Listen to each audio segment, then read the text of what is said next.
वहीम ये लीवर और GIT disease की सेकंड वीडियो है। इसके अंदर मैं सबसे इंपॉर्टेंट टॉपिक आपको पढ़ाऊंगी obstetric cholestasis of the pregnancy. ये 0.7% ऑफ द प्रेगनेंसी के अंदर इसका इंसिडेंस है।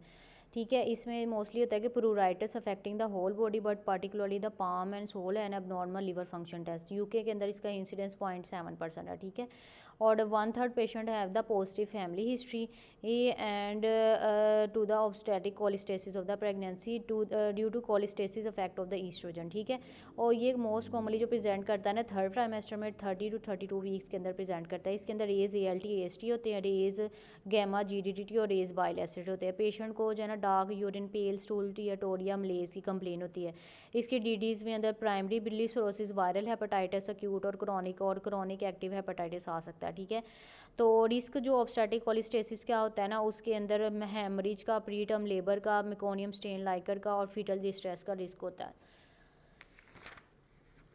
नेक्स्ट आ जाता है कि इसकी जो है ना मैनेजमेंट आपने कैसी करनी है। तो वो कह रहे हैं कि कॉमन प्रैक्टिस ये है कि एक्सपीडाइट करनी है डिलीवरी 37 से लेकर 38 वीक्स तक, अगर अनलेस तो बाइल एसिड जो है ना एक्सीड करते हैं 40 माइक्रोमोल्स पर लीटर। विटामिन के आपने मदर को देना 10 mg ओरली डेली। अगर जो है ना क्लॉटिंग डिरेंज हो तो reduce the risk of PPH। ठीक है, management strategy that involve the elective early by 38 week delivery fetal surveillance shown to भी decrease the risk of IUD। ठीक है, उर्सो डीऑक्सीकोलिक एसिड भी प्रूराइटिस को रिड्यूस करता है। ठीक है, और इसके अलावा वो कह रहे हैं कि सिम्टम में रिकर विद द मेंस्ट्रुएशन और साइक्लिकल ईचिंग और oestrogen containing OCPs which should therefore be avoided. Recurrence जो ऑब्स्टेट्रिक कोलिस्टेसिस का है ना वो तकरीबन 90% in the subsequent pregnancy. Next ये टॉपिक है acute fatty liver of the pregnancy.